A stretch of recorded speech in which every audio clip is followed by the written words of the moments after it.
Les doy nuevamente la bienvenida a este tiempo de estudio bíblico en el Evangelio de Juan.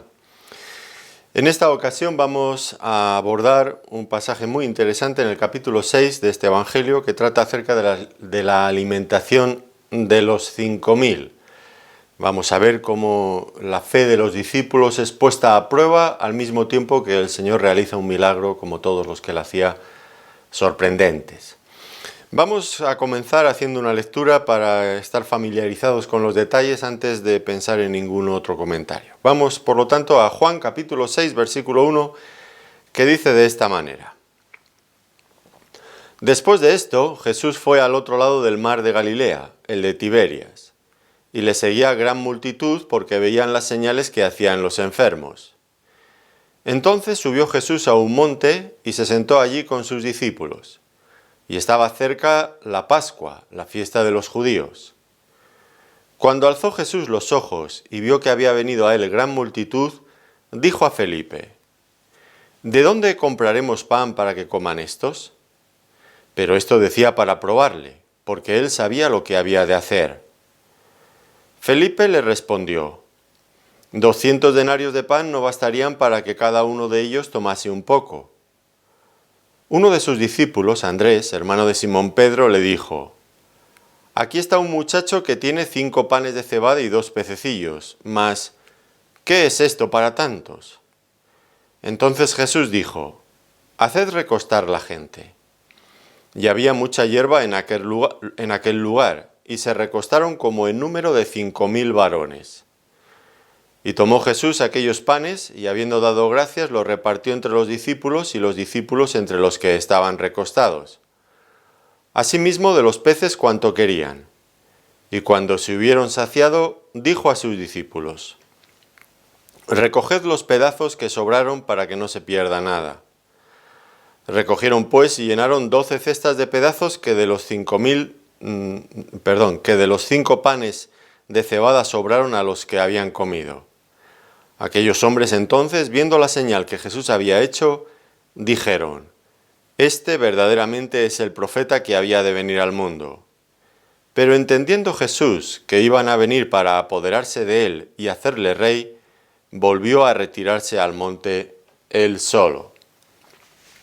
Bueno, pues un milagro sin duda hermoso, como los que hacía el Señor. Y es un milagro que tiene ciertas características especiales. Quizás la más sobresaliente es que es de todos los milagros que el Señor hizo, el único que vemos repetido en los 4 evangelios. Al mismo tiempo es el único milagro o el principal milagro en el sentido de que fue hecho delante de tantos miles de personas. Tantas personas se beneficiaron de él.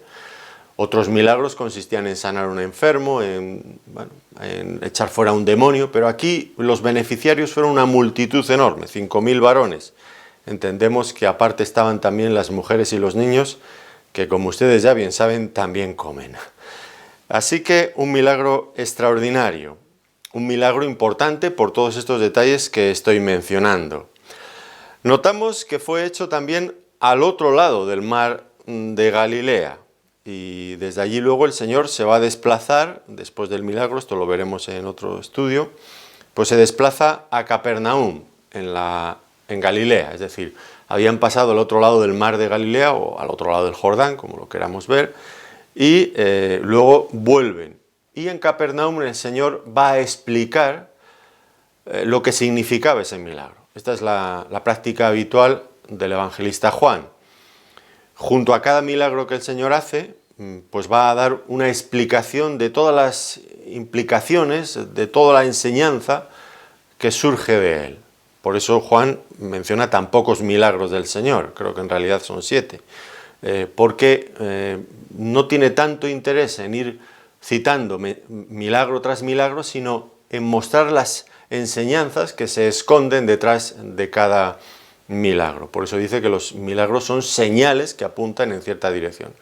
Y esa explicación nos ayuda a entender cuál es la explicación. ¿Cuál fue el resultado de este milagro? Pues también lo veremos que al acabar este capítulo, en el versículo 66, después de la explicación que el Señor dio del milagro, Desde entonces muchos de sus discípulos volvieron atrás y ya no andaban con él. Qué triste, ¿no es cierto? Un milagro tan espectacular donde tantas personas se habían beneficiado. El Señor explica que aún quiere darles, esto lo veremos en otra sesión, que el Señor quiere darles mucho más que simplemente panes y peces, y ellos se vuelven atrás, ya no les interesa andar con Él. Un paralelismo sin duda con el otro milagro que ya vimos, cuando el Señor sanó al paralítico de Betesda. A partir de aquel milagro, cuando sanó al paralítico, pues las autoridades judías tomaron la decisión de acabar con él, de perseguirle y destruirle, acabar con él. Ahora vemos que un nuevo milagro, donde otros muchos son beneficiados, aquí el resultado tristemente es el mismo. Le rechazan, ya no quieren andar con él, le dejan. Podríamos decir, por lo tanto, que en la misma medida que el Señor va manifestándose con más claridad quién es Él y lo que significan sus obras, en esa misma proporción, la oposición que surge contra el Señor y el menosprecio contra Él también aumentan. Es paradójico y es triste al mismo tiempo. Dios dando al hombre y el hombre cada vez negándose más a Dios. Ahora, ¿cuáles son los propósitos de este milagro? Hay varios. Uno de ellos, en relación a esto que acabo de decir hace un momento, pues es el hecho de resaltar el amor y la gracia del Señor, que quedan, ya digo, bien visibles frente a ese fondo oscuro, negro, de la ingratitud humana. Pero Dios es así, Dios muestra su amor y su gracia, una vez más, a pesar de cómo somos los hombres. También va a servir, como es el propósito de cada cosa que el evangelista Juan recoge aquí en este evangelio, va a servir para manifestar la gloria del Señor. Él está dispuesto a seguir dándole a los hombres, bendiciendo a los hombres, derramando vez tras vez sus bendiciones, a pesar de que son una multitud, por un lado ingrata, por otro lado, pues una multitud voluble, que no se puede esperar mucho de ellos realmente. Y es aquí donde se muestra la gracia, la bondad, la gloria del Señor. Que como ya sabemos, y esto es muy importante, y aquí se ve con claridad, la gracia del Señor no se despierta por los méritos humanos, sino todo lo contrario, por la falta de ellos. Aquí en estos hombres no vamos a encontrar mérito alguno que despierte, que podamos decir, es que se lo merecían que el Señor hiciera a favor de ellos tal o cual cosa. No, lo que vamos a ver en el conjunto, y esto sí que les animo a que lean el capítulo entero, lo que vamos a ver es que no merecían nada. Esto es la gracia del Señor. No se activa porque haya en nosotros méritos, sino porque no los hay. Ya sé que alguna vez más cuando he explicado esto, esta expresión que a veces los creyentes dicen y que para mí carece de sentido, ¿qué habrá visto el Señor en mí para quererme salvar? Yo siempre digo lo mismo, que me parece que es una pregunta mal enfocada. No es algo que ha visto en nosotros, es algo que hay en Él. En nosotros lo que ha visto es la falta total y absoluta de méritos. Lo que hay que buscar, si hay que buscar en algún lado la razón de por qué Dios hace esto con nosotros, no está en nosotros, no está en nuestras buenas obras, está en la gracia de Dios. Esto es una verdad tan evidente a lo largo de toda la Biblia y aún así hay gente preguntándose, ¿qué habrá visto Dios en mí? En mí no vio nada más que un hombre bien pecador y bien perdido. Dios me salvó por su gracia, por su amor, por su bondad, por nada más. No busquen otra explicación, porque no la hay. Y los que piensan que hay algo en ellos que ha despertado el amor de Dios y la simpatía de Dios, se equivocan rotundamente. Éramos débiles, enemigos de Dios, pecadores, tal como dice Pablo en Romanos 5. Pero, estando en esa condición, Dios nos amó e hizo tanto por nosotros. Aquí vamos a ver una prueba más de esto. Otro de los propósitos de este pasaje es poner en evidencia el tipo de Mesías que el pueblo estaba esperando. Recuerdan que, o lo hemos leído, que inmediatamente que el Señor hizo el milagro, ellos mostraron su intención de hacerle rey, versículos 14 y 15. y con ello estaban poniendo en evidencia el tipo de Mesías que ellos querían, que ellos estaban esperando. ¿Qué Mesías querían? ¿Qué Mesías estaban esperando? Pues ya lo ven aquí, está bien claro. Un Mesías que les dé bendiciones materiales en abundancia. Un Mesías que esté dispuesto a solucionar todos sus problemas transitorios y temporales. Un Mesías que acepte ponerse a sus órdenes y bendecirles, estar pendiente de lo que ellos quieren y de lo que ellos necesitan. Cuando el Señor entendió que esto era lo que ellos estaban buscando, ¿qué hizo el Señor? Lo hemos leído al final. Dice, volvió a retirarse al monte él solo. ¿Por qué? Porque por un lado estaba el Mesías que ellos estaban buscando y por otro lado estaba el tipo de Mesías que el Señor era, y ambos no coincidían. Las explicaciones del día siguiente, cuando van a buscarle, pues van a incidir en esta dirección. El Señor les va a exhortar para que trabajen por la comida que a vida eterna permanece, la comida que no perece. No por la comida que perece, esto lo veríamos en el versículo 27. Trabajad no por la comida que perece, sino por la comida que a vida eterna permanece, la cual el Hijo del Hombre os dará, porque a éste señaló Dios el Padre. Ahora, ellos se sintieron molestos y defraudados porque el Señor no se prestó a sus demandas. Esto es algo que ocurre habitualmente, desgraciadamente, con muchas personas. Viven con la idea, muchos, de que Dios pues tiene que estar constantemente atendiendo todas sus necesidades materiales o temporales, a estas de las que hablaba hace un momento el Señor. Están dispuestos a poner su fe en el Señor si a cambio el Señor les da todo lo que ellos desean. Pero, si no les da todo lo que desean, se sentirán defraudados y tal vez hasta molestos con el Señor porque no me ha dado lo que yo le he pedido, lo que yo esperaba de Él. Esperaba bienes materiales, esperaba salud, esperaba bienestar, no me lo ha dado, pues me siento defraudado. Dicho sea de paso, es peligroso, me parece a mí, el evangelio de la prosperidad, casi llamado, ¿no? Porque en realidad, en el fondo de ese evangelio está este mismo espíritu. El espíritu de que Dios, hay un énfasis sin lugar a dudas, bien marcado, en que Dios va a solucionar las necesidades materiales. Dios quiere solucionar todos nuestros problemas temporales. Podemos esperar eso de Dios y es más, podemos hasta exigirlo. Lo declaro, dicen ellos.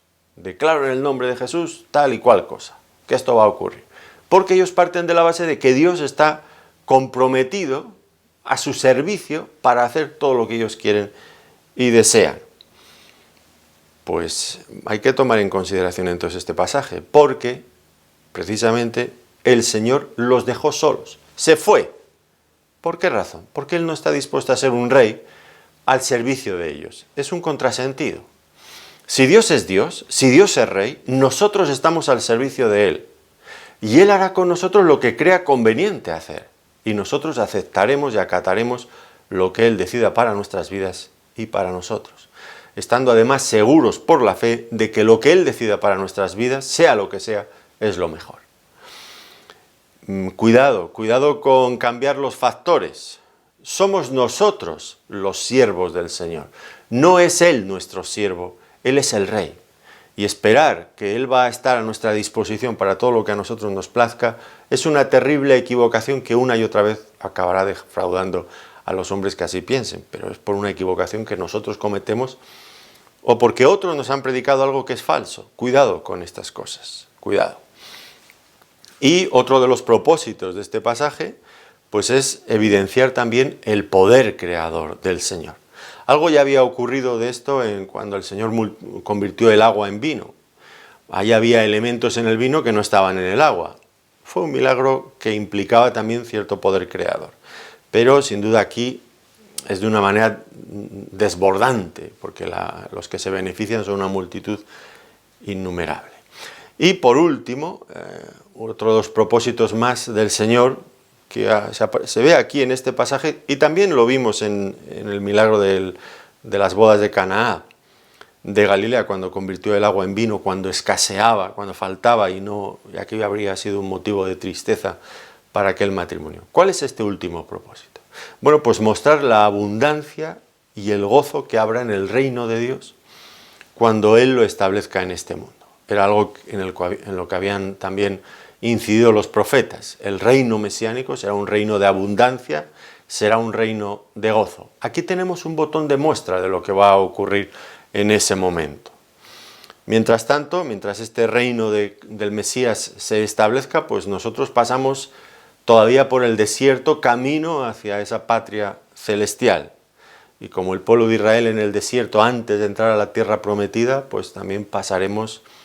El desierto será un lugar de prueba para nuestra fe y un lugar de aprendizaje. Y esto es precisamente lo que vamos a encontrar también ahora en este pasaje. En cuanto a las circunstancias, acabamos de hablar de los propósitos de este milagro, las circunstancias, comienza diciéndonos el texto, que Jesús, después de esto, Jesús fue al otro lado del mar de Galilea, el de Tiberias. Lucas nos dice que estaba en un lugar desierto de la ciudad llamada Bethsaida, que estaba al otro lado, pero en la parte arriba del todo, más al norte. Y el Señor había ido allí con sus discípulos buscando un tiempo para descansar, después de que ellos regresaran de una misión. Todo esto lo vemos por el Evangelio de Lucas, el capítulo 9, versículo 10. El Señor les había mandado de 2 en 2 a enseñar, a sanar, a echar fuera demonios, y habían regresado cansados, extenuados, y el Señor se retiró con ellos a un lugar aparte para que pudieran descansar. Y estando allí, pues es donde vinieron todas las personas. ¿Por qué el Señor se apartaba en esta época? ¿Por qué estaba en Galilea? Suponemos que evitando así ir al sur, a Jerusalén, a Judea, donde los judíos le habían declarado la guerra ya, sin cuartel, descaradamente, y querían acabar con él. Así que buscaba la forma de seguir enseñando y formando a los que posteriormente serían sus apóstoles que llevarían el Evangelio al fin del mundo. Y eso requería tiempo. El aprendizaje de una persona, la formación de un hombre de Dios, no es algo instantáneo, es algo que requiere tiempo. Y el Señor lo sabía. Si hubiera ido a Jerusalén, habrían acabado con él mucho antes. Y dedicaba, por lo tanto, mientras tanto, tiempo en el norte del país para formar a sus discípulos.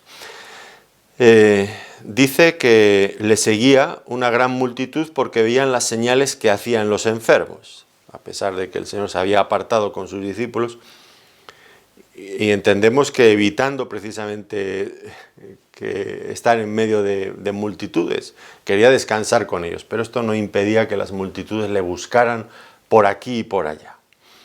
Y ¿por qué iban las multitudes allí? Bueno, pues el evangelista nos dice que le seguía gran multitud porque veían las señales que hacía en los enfermos. No era porque creyeran en él, y esto es importante subrayarlo, sino porque veían los milagros, estaban fascinados, habían despertado la curiosidad de ellos, tal vez estaban enfermos y querían ser sanados, pero no porque creían en él, sino porque estaban viendo todo esto. Fíjense cómo es posible seguir a Jesús por causas poco nobles y que finalmente no conducen a la salvación. Y por esta misma razón digo que no tenían fe, porque al acabar, como hemos visto, este capítulo, pues vemos que la han abandonado. Porque lo único que les interesaba eran los milagros, lo espectacular y tener lo que querían. En el momento que el Señor no hace ninguna de estas cosas, ellos se van, le abandonan. Qué triste. No obstante, el Señor dice que antes lo dice antes del evangelista Mateo en el capítulo 14, versículo 14, antes de multiplicar los panes y los peces, sanó a todos los que estaban enfermos de distintas enfermedades. Dice que saliendo Jesús vio una gran multitud y tuvo compasión de ellos y sanó a los que de ellos estaban enfermos. Como digo, Mateo capítulo 14, versículo 14. Le buscaban por esto y aún así, una vez más, cedió a sus demandas con el fin de que pudieran llegar a conocerle, entender quién era él. pero desgraciadamente esto no fue así. Dice también que estaba cerca la Pascua, la fiesta de los judíos. Era una fiesta muy importante, la más importante en el calendario de festividades judías, porque se conmemoraba el momento en que ellos empezaron a ser pueblo, la liberación de la nación judía de su esclavitud en Egipto. Recuerdan que habían entrado en Egipto como una familia de 80 y tantas personas, pero salieron de allí una multitud de varios millones, después de varios siglos estando allí en Egipto como esclavos. Y la Pascua fue, podríamos decir, que el pistoletazo de salida para que partieran ya como una nación libre, ya no como una familia pequeña, sino como una numerosa nación que disfrutaban de libertad una vez que los egipcios habían sido vencidos por la mano poderosa de Dios. Y esto año tras año, tal como Dios les había mandado, pues lo celebraban la Pascua, la liberación, la independencia. Ahora, la situación en la que ellos vivían en estos momentos volvía a repetirse lo que había sido su pasado. No es que estaban otra vez esclavos de Egipto, pero estaban esclavos de Roma, bajo el yugo, bajo la opresión, conquistados por el imperio romano. Y se pueden ustedes imaginar cuáles serían los pensamientos de los judíos que celebraban la Pascua en estos días. ¿Qué pregunta habría en sus mentes, en sus corazones? ¿Qué anhelos? Pues sin duda, lo que ellos se preguntarían una y otra vez es ¿cuándo seremos libres de la esclavitud de Roma? ¿Cuándo vendrá el Señor a liberarnos como nos liberó en Egipto? Y esto es un detalle muy importante que se menciona aquí al comenzar el texto porque sirve para explicar cómo inmediatamente de que el Señor multiplicó panes y peces, ellos vieron, pensaron, este es el Mesías, este nos va a poder salvar. Y le rodearon para hacerle rey con la finalidad de llevar a cabo un levantamiento o ponerse a Roma, no lo sé. Pero el Señor no se prestó a ninguna de estas cosas. De esto tendremos que hablar en algún momento algo más. Bien, pues estas son las circunstancias, el lugar y el momento. Ahora vamos a ver que la fe de los discípulos va a ser probada. El Señor, ya hemos visto, estaba en el monte, lo hemos leído, y veía cómo las multitudes desde un lado, desde el otro, iban acercándose hasta el monte donde Él estaba. Estaban buscando, los veía cómo se iban congregando, y cada vez aumentaba aquella multitud. Miles de personas estaban reunidos allí. Y va a ser una ocasión muy importante, no solo para solucionar el problema que surgió más tarde con esa multitud, sino fundamentalmente para enseñar a los discípulos algo muy importante, varias lecciones. Bien que el Señor sabía desde el primer momento lo que Él iba a hacer, pero va a aprovechar la ocasión para enseñar algo fundamental a sus discípulos.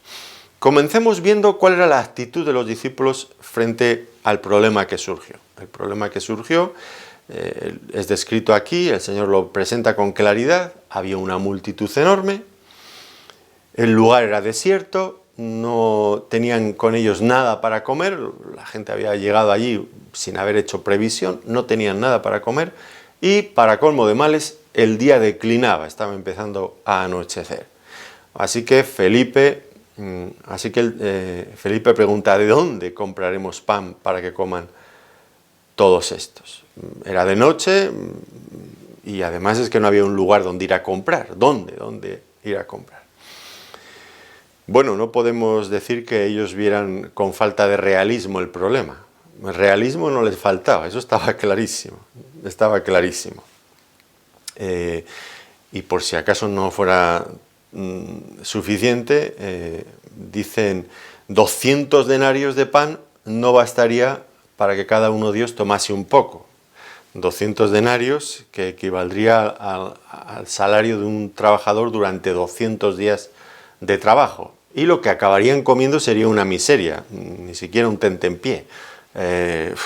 Nada, ni para matar el gusanillo casi.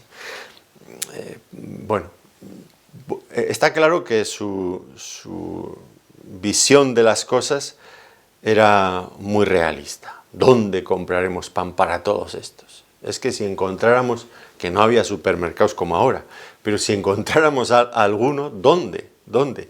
¿Y dónde habría tantos para dar de comer 5.000? Si esto desbordaría todas las previsiones de cualquiera.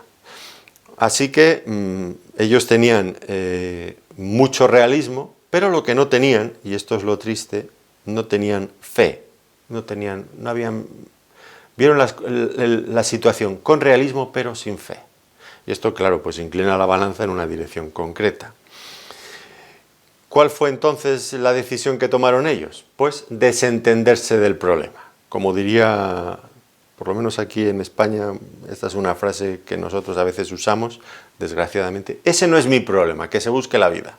Esto lo tenemos, en fin, cuando surgen cosas de estas es lo que nosotros diríamos. No sé si en otras partes del mundo piensan de la misma forma. Supongo que sí, porque desgraciadamente va en el género humano caído esta actitud tan insolidaria, ¿no? Es su problema, que se busque la vida. No es mi problema, yo no puedo hacer nada. Allá muy buenas. Esto es como desgraciadamente actuamos. Y si leyéramos el Evangelio de Mateo, es precisamente lo que dijeron los discípulos. Despide a la multitud para que vayan por las aldeas y compren qué comer, antes de que ya sea demasiado tarde. Esta es la idea, ¿no? No es nuestro problema, Señor, no tenemos que solucionar todos los problemas de todo el mundo. No critiquemos de todas formas mucho a los discípulos porque ellos mandaron fuera el asunto, pero nosotros actuamos también muchas veces de la misma manera. Y en problemas mucho menores que este, porque este sí que era un problema de envergadura. 5.000 hombres, más mujeres y niños para darles de comer en un lugar desierto y de noche, era un problema de cierto peso, ¿no? Nosotros muchas veces en problemas mucho más pequeños no de dar de comer a 5.000, sino de dar de comer igual a una pequeña familia, solucionar algunos problemas temporales, pues también nos hundimos porque vemos las cosas con realismo, pero no las vemos, no ejercemos fe. Y es la fe la que cambia por completo todas las cosas. No estaban manifestando fe, y era precisamente lo que el Señor quería hacer, probar la fe de los discípulos. En realidad el Señor les estaba poniendo un examen, podríamos enfocarlo así. ¿Cuándo viene un examen en la vida de un joven, de un estudiante? Pues viene un examen, primero el profesor explica la lección, les manda ciertas tareas y después pone a prueba, por medio de un examen, si han aprendido las lecciones que quería enseñarles. Este es el orden lógico.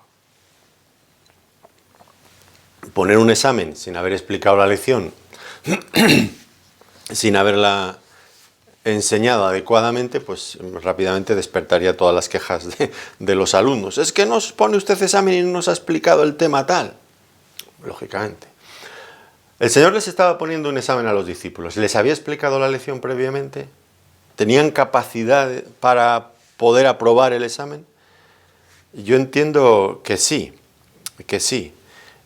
por varias razones. La primera, según nos dice el evangelista Mateo y Lucas también, vemos que el Señor, antes de este planteamiento que están haciendo los discípulos, el Señor había sanado a todos los enfermos y endemoniados que les habían llevado.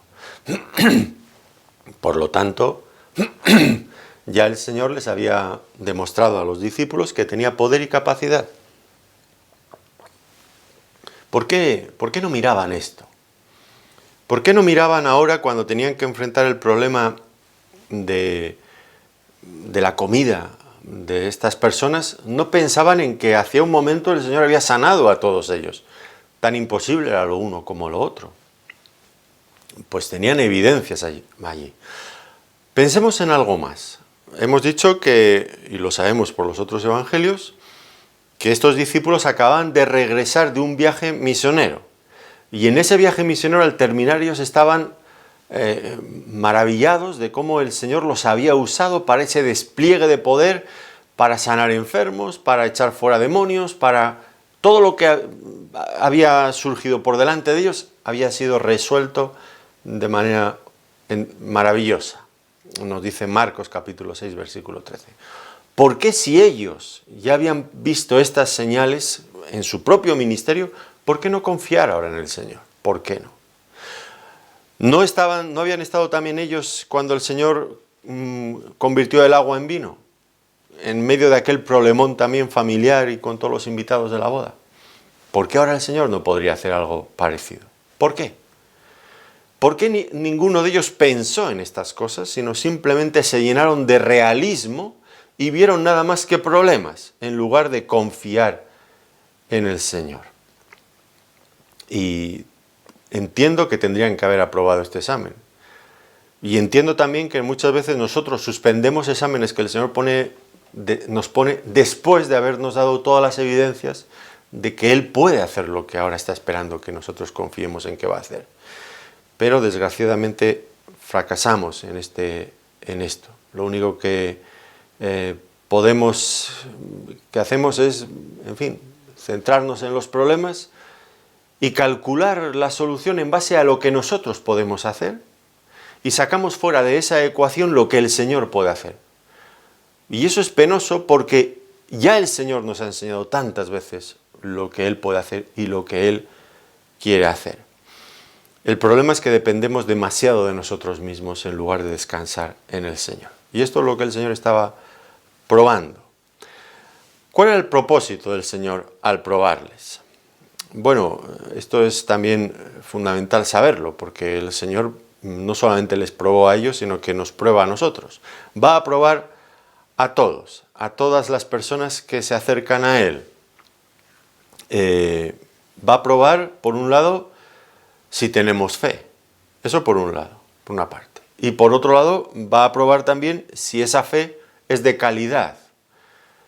Si no lo es, el Señor va a estimularnos para llegar a la fe. Y el Señor va también a hacer que nuestra fe madure, nuestra fe crezca. Estos son los propósitos con los que el Señor va a permitir que pasemos por diversas situaciones, como los discípulos. Miren que acaban de volver de un viaje exitoso, diríamos nosotros. Habían vencido toda dificultad en el ministerio que el Señor les había encomendado. Era como si todo, diríamos nosotros, iba sobre ruedas. Pero ahora viene una situación totalmente diferente. Una coyuntura en la que hay una necesidad inminente y no tienen recursos para solucionarla. Es como si de repente empiezan a surgir problemas, obstáculos en nuestro camino. Y también es nuestra situación, nuestra vida muchas veces. Hay días que parece que todo va sobre ruedas y hay otros días que parece que nuestra vida, desde que salimos de casa o desde que nos levantamos de la cama, es una constante carrera donde no encontramos más que obstáculos a nuestro paso. Bueno, el Señor permite circunstancias de un tipo y de otro, todas con este propósito: evidenciar si hay fe y de qué calidad es nuestra fe, siempre para llevarnos finalmente a que madure, a que avancemos. Y ya digo, hay circunstancias de todo tipo, circunstancias muy favorables y circunstancias muy desfavorables por las que el Señor va a permitir que pasemos. ¿Qué ocurrirá en cada una de ellas? Cuando pasemos por situaciones favorables donde, ya digo, todo parece que va rodado, va todo tan bien, en esas situaciones tendremos la tentación, caeremos en la tentación de olvidarnos de Dios porque al fin y al cabo ya no lo necesitamos porque todo nos va bien. Hay muchos creyentes que actúan así, que yo como pastor lo veo, desgraciadamente, me duele en el alma. Cuando a los creyentes les va todo bien, hasta se olvidan de venir a la iglesia, de leer su Biblia, de tener comunión con los hermanos, de predicar el Evangelio, disfrutan de la vida. ¿Y qué pasa cuando nos va mal?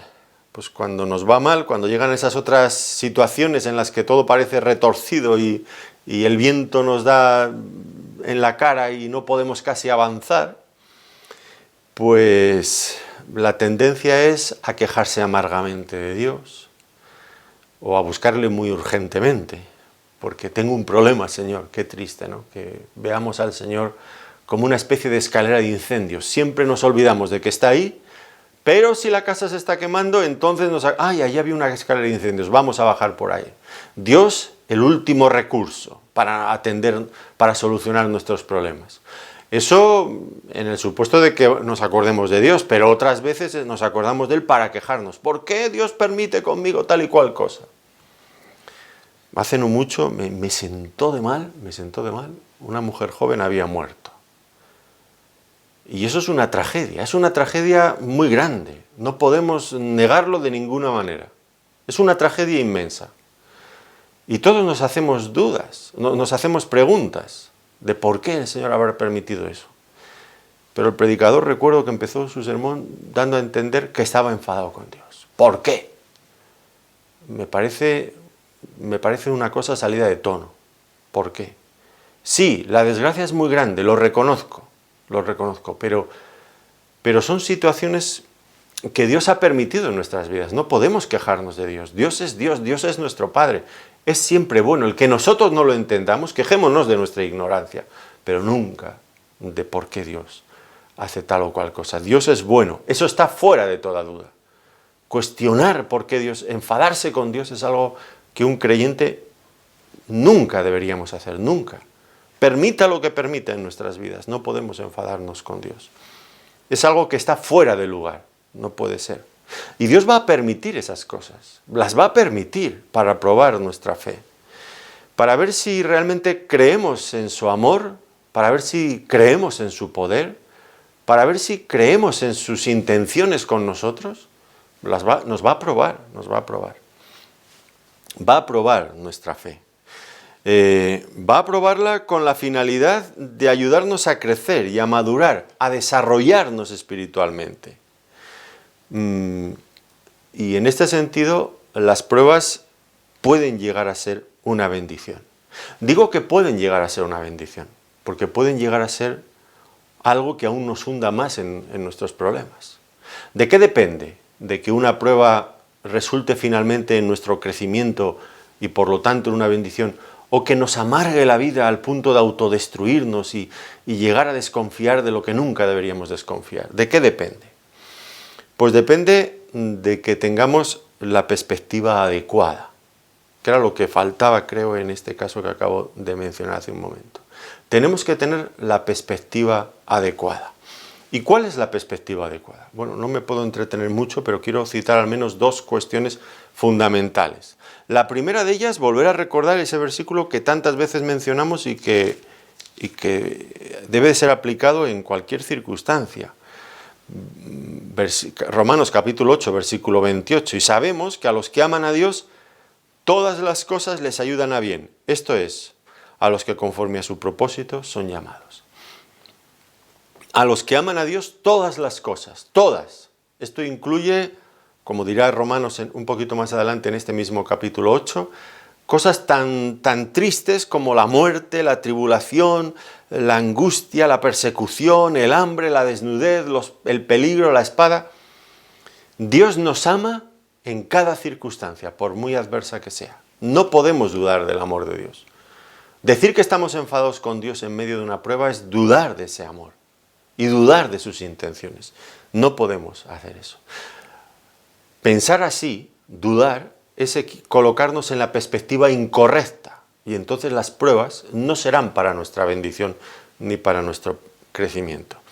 Y en segundo lugar, debemos de tomar la perspectiva correcta dándonos cuenta de que Dios es poderoso para hacer todas las cosas que pedimos, mucho más allá de lo que somos capaces de entender.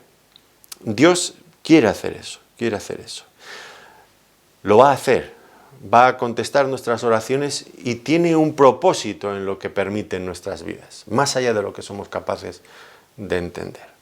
Y también, Dios tiene preparado una salida en cada prueba. Y eso lo entenderemos finalmente, si confiamos en Él. El Señor sabía desde el principio lo que iba a hacer, nos lo ha dicho aquí en Juan. Y Pablo dice que tiene una salida en cada prueba en la que nosotros estemos, por difícil que sea. Dice 1 Corintios capítulo 10 y versículo 13. 1 Corintios 10, 13, otro versículo también muy conocido entre los creyentes, porque lo necesitamos con mucha frecuencia. No os ha sobrevenido ninguna tentación que no sea humana, pero fiel es Dios que no os dejará ser tentados más de lo que podéis resistir, sino que también dará juntamente con la tentación la salida para que podáis soportar. Esta es la cuestión. Tenemos que enfrentar los problemas desde esta perspectiva. y orar pidiendo entendimiento en esta dirección, para darnos cuenta de dónde está la salida, para entender que nada puede sorprender al Señor, nada de lo que nos ocurre sorprende al Señor, ni queda fuera de su voluntad. Dios tiene siempre un plan y en ese plan figura una solución. Y ese plan es el mejor plan para nuestra vida. Entonces, ¿cuál es la perspectiva correcta? ¿Cómo debemos enfocar las diversas pruebas? Algunas de ellas pueden ser realmente muy duras. Pues no fijándonos tanto en los problemas, sino mirando siempre al Señor. Esta es la clave. Hacerlo de otra manera nos conducirá a hundirnos. Pero la misma cosa, la misma prueba, y esto lo he visto tantas veces, porque a veces hay personas que pasan juntas por la misma prueba. Y hay personas que una misma prueba les ayuda a fortalecer su fe a unos niveles extraordinarios, y otras personas en ese mismo contexto que están padeciendo lo mismo, les lleva a hundirse y a apartarse, a quejarse amargamente. ¿De qué depende? Pues depende de tomar la actitud correcta, de enfocar la cuestión en la perspectiva adecuada, mirando siempre al Señor, no dudando del Señor. El Señor tiene un propósito en nuestras vidas, siempre el mejor. No nos quejemos del Señor, eso no es apropiado de un creyente. Y pueden pasar en nuestras vidas cosas realmente muy difíciles, muy difíciles. Vivimos en días realmente angustiosos. Ahora mismo estoy predicando en medio de esta pandemia terrible por el COVID. Yo vivo en una ciudad, ahora mismo creo que he leído esta mañana en la prensa que somos la ciudad en toda la región donde estamos incluidos, que es por cierto la región más grande de toda Europa, con el mayor índice de casos por COVID por cada 100.000 personas. Y bueno, pues tenemos nuestras dificultades, no sabemos si estamos libres o no estamos libres. Es difícil la situación y se están generando circunstancias muy adversas, muy complicadas. Y soy consciente de lo que estoy diciendo, a pesar de la dureza de lo que está ocurriendo a nuestro alrededor. Pueden pasar muchas cosas difíciles, pero no tenemos ninguna razón para dudar del Señor. No tenemos ninguna razón para dudar del Señor. Tenemos que estar plenamente convencidos de que el Señor es bueno. No va a permitir ninguna cosa mala en nuestras vidas que nos vaya a destruir. Todo lo que Él permite es para nuestro bien y para nuestro crecimiento. Debemos de entenderlo así. Entenderlo de otra manera es como tendremos problemas, y muchos problemas, y muy graves. Veamos cómo continúa nuestro texto, y vamos a ver inmediatamente al Señor y la solución al problema. Ambas cosas van juntas. El Señor, la solución al problema. Por un lado, los ridículos recursos de los discípulos. Esto antes de ver la solución. Los discípulos habían hecho todos sus cálculos, habían mirado todas sus posibilidades y llegan al Señor con lo único que han encontrado: 5 panes de cebada y 2 pececillos. Una cantidad a todas luces ridícula, insuficiente. Los cálculos humanos, las posibilidades humanas no podían solucionar el problema. Y aunque ellos no lo sabían, cuando llegaron con esta proposición: mira, Señor, todo lo único que tenemos, aunque no lo sabían, no eran conscientes de lo que estaban haciendo. Sin embargo, estaban haciendo 2 cosas que facilitan siempre que el Señor empiece a obrar. ¿Cuáles eran esas 2 cosas? Por un lado, admitieron que ellos no tenían una solución para el problema y estaban dejando, por lo tanto, la puerta abierta a que el Señor actuara. Mientras nosotros estamos intentando hacer las cosas por nuestra propia cuenta, pues el Señor nos deja. Cuando ya por fin decidimos que no podemos y vamos al Señor, pues entonces Él actúa, ¿no? No sé si alguna vez ha querido usted ayudar a alguien que se esfuerza en hacerlo todo él. Necesita ayuda, pero lo quiere hacer todo él. Y usted intenta ayudarle y él se enfada. Y entonces dice usted: bueno, tranquilo. Y usted se queda quieto mirando cómo lo hace el otro, hasta que por fin la persona dice: échame una mano, que no puedo. Bueno, por fin lo admites, pues ya voy a ayudarte. Porque mientras la persona cree que lo puede hacer él solo, pues no va a buscar nunca ayuda externa. Y estos discípulos, cuando dijeron: no podemos, esto es lo único que tenemos, que no sirve para nada, Señor, esto es lo que hay, pues entonces se abre la puerta para que el Señor pueda obrar. Y la segunda cosa que hicieron, que fue muy buena, aunque ellos tampoco eran conscientes de lo que estaban haciendo, fue poner lo poquito que tenían en las manos del Señor. 5 panes de cebada, 2 pececillos. No era nada, era insignificante, muy poco, insuficiente a todas luces. Pero en las manos del Señor vamos a ver que eso automáticamente se transforma, cambia. 2 cosas, dejar que el Señor actúe cuando reconocemos nuestra incapacidad y poner lo poco que tenemos en sus manos. Veamos también la obediencia a la palabra del Señor. Ahora el Señor empieza a obrar, y empieza a obrar dando una orden. Una orden en primer lugar a los discípulos, pero que repercutía también, que al final era una orden también para las multitudes. Haced recostar a la gente. Y esto, para empezar, podría parecer totalmente absurdo. Hacer recostar a la gente en grupos. Y no sé, la idea que me viene a la mente es como intentando ponerme en qué estarían pensando aquellas personas cuando el Señor les manda a recostarse en grupos. Pues la idea era, vamos a comer, vamos a comer. Y nos mandan que nos recostemos, como si estuviéramos sentados a la mesa. Y recuerden que ellos no se sentaban a la mesa, ellos se recostaban a la mesa. Así que están todos esperando. Me imagino mirando al Señor, mirando a los discípulos siguiendo las órdenes del Señor, pero sin saber qué iba a pasar y mirando al Señor. Me imagino, en fin, esta expectación que el Señor logró generar en todos ellos. Porque con la comida no se juega. Ya lo han oído ustedes muchas veces, ¿verdad? Cuando uno tiene hambre, tiene hambre. Y si encima le dicen, siéntate a la mesa y la comida no está y no llega o no hay comida, pues uno se pone muy nervioso, ¿no? Son nuestros instintos más básicos. Y ahora todos están mirando, me imagino, al Señor. Y los discípulos han obedecido. Las multitudes han obedecido. Y ahora tienen que volver a obedecer. El Señor reparte esos panes y esos peces entre los discípulos y les dice, id y repartidlos entre los demás. Era algo aparentemente absurdo, porque que se podía repartir entre tantos, si no tocaría ni una milésima de todo aquello, ¿no? Pero se ponen en marcha, y entonces es cuando ellos se dan cuenta del milagro. Aquellos pocos panes y peces empiezan a multiplicarse de una forma desbordante para dar de comer a todas las personas que estaban allí, de tal manera que nadie se queda con hambre.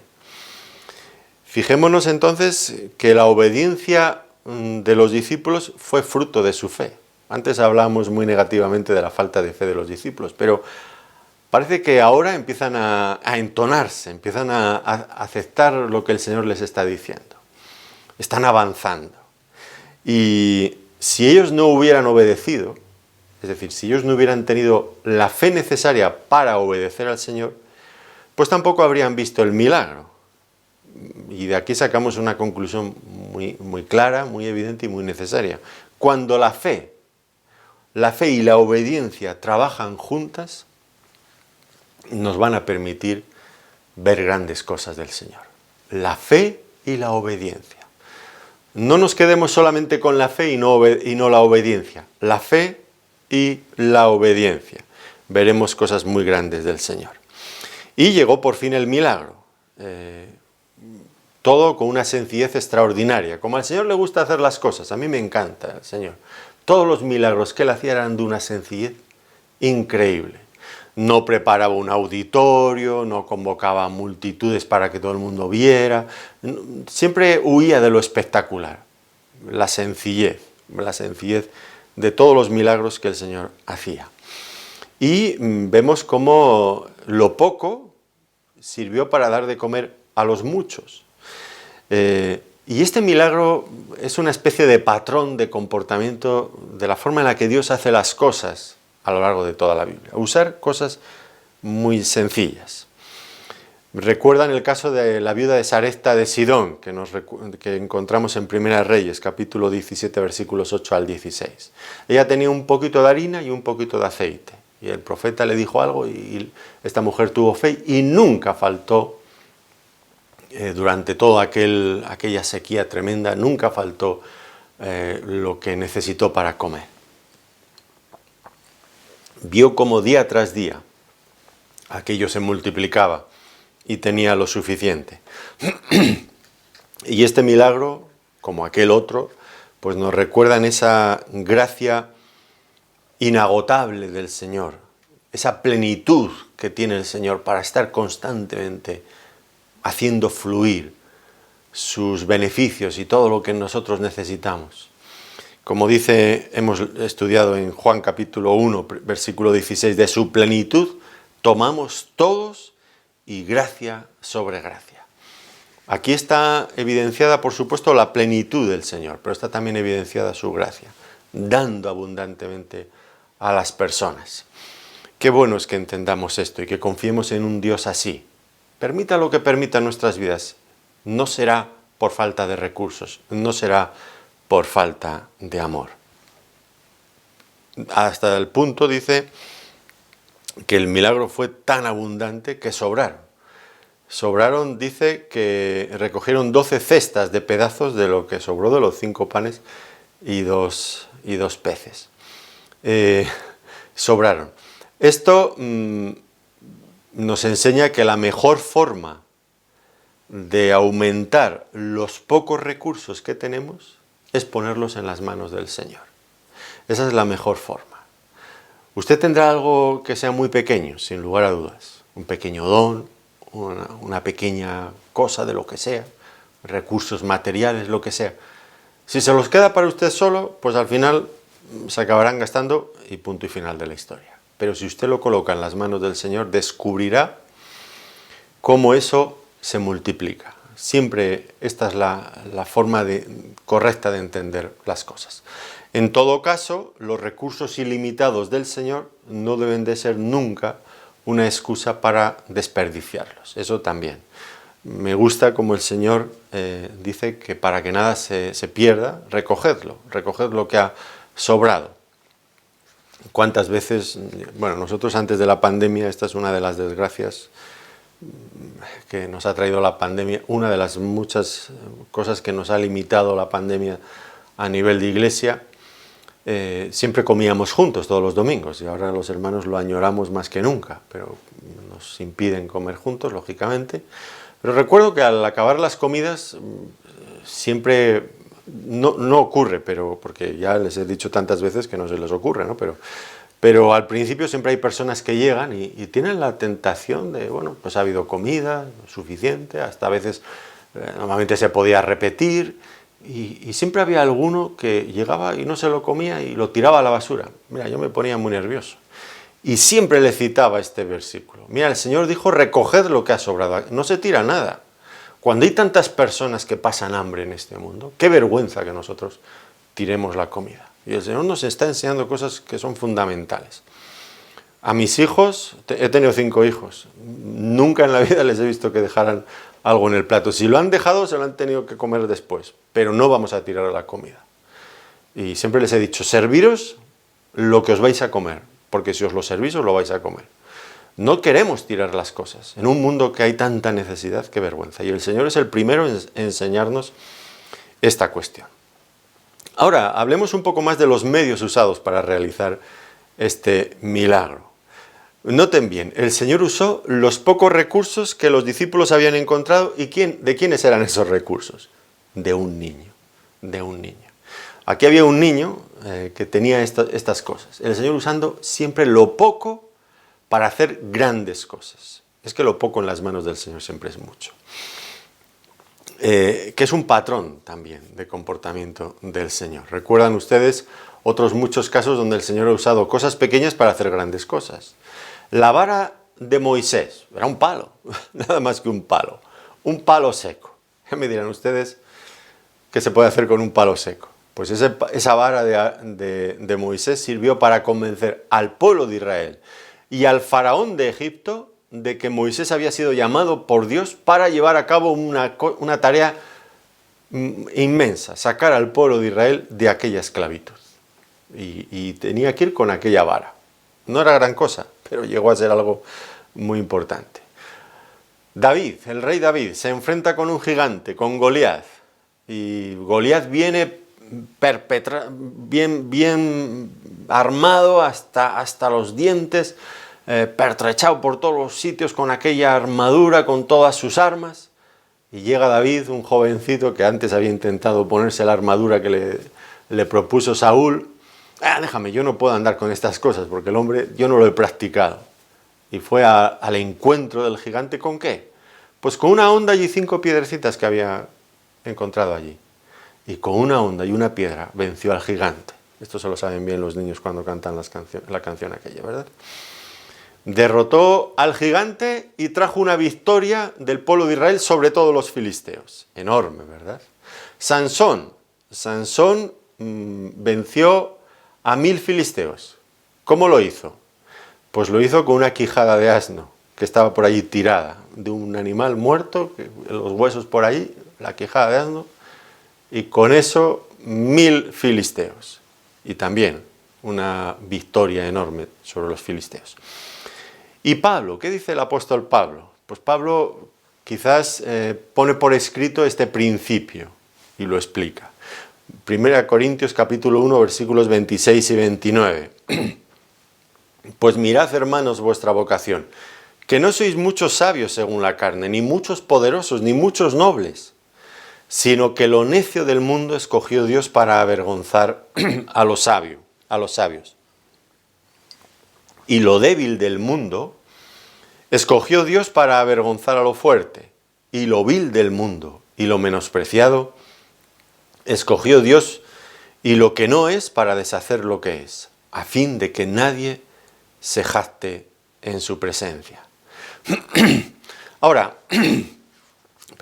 Dios no solamente quiere usar los pequeños recursos de aquel niño, aquellos pocos panes y aquellos peces para dar de comer a una multitud, también quiere tomar de lo nuestro, lo poco que tenemos, que en muchos casos es inservible para llevar a cabo una labor tan inmensa como la que tenemos por delante, pero Dios quiere usarlo, lo recibe de nuestras manos, lo bendice y luego lo vuelve otra vez a poner en nuestras manos, como hizo aquí, para traer bendición a multitudes.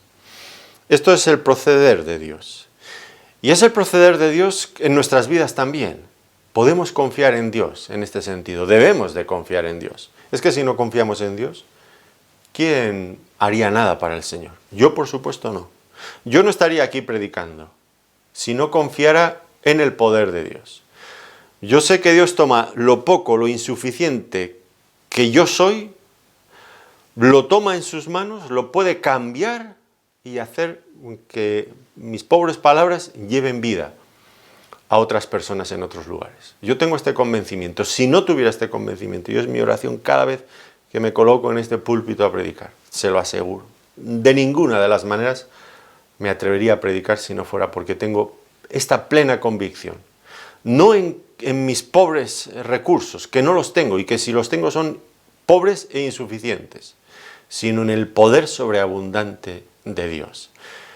Y esto va a ser con usted, va a ser con cualquier persona que empieza a predicar el Evangelio. Confiamos en lo mismo, ¿no es cierto? Usted predica el Evangelio a sus amigos, a sus familiares. Y no es cierto que usted confía en lo mismo, y si no lo hace, está usted equivocado, sin duda.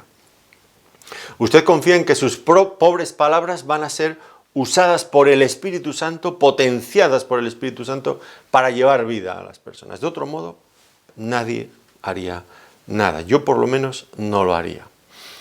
Esto es algo grande, porque si no, pues no nos atreveríamos a nada. Esto es ver las cosas en la perspectiva correcta. El poder no está en nosotros, el poder está en el Señor. Pero la fe consiste precisamente en esto, en recibir, en creer en esto, en recibir del Señor lo que Él nos da. Sí, previamente nosotros lo hemos puesto en sus manos, lo poco que tenemos, y ahora lo recibimos de nuevo con humildad, confiados en que Él lo va a multiplicar. Y por eso nos manda, como les mandó a los discípulos, distribuir, enriquecer a otros. El Señor nos llama a enriquecer a otros con los dones, con los recursos pobres que nosotros tenemos y que el Señor nos ha dado. Es verdad, Dios no nos necesita para nada y haría mucho mejor las cosas sin contar con nosotros. Eso está fuera de toda duda.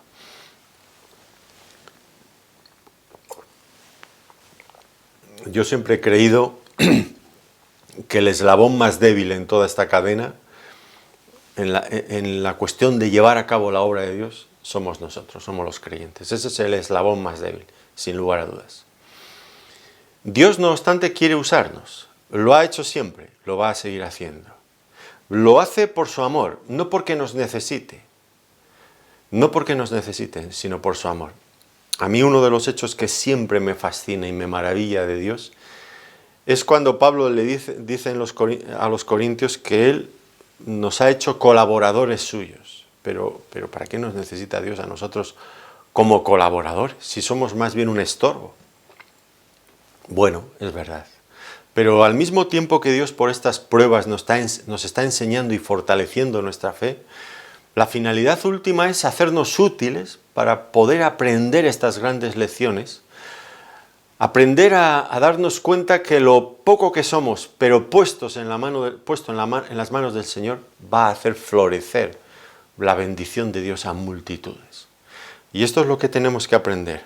El poder no está en nosotros, está en el Señor.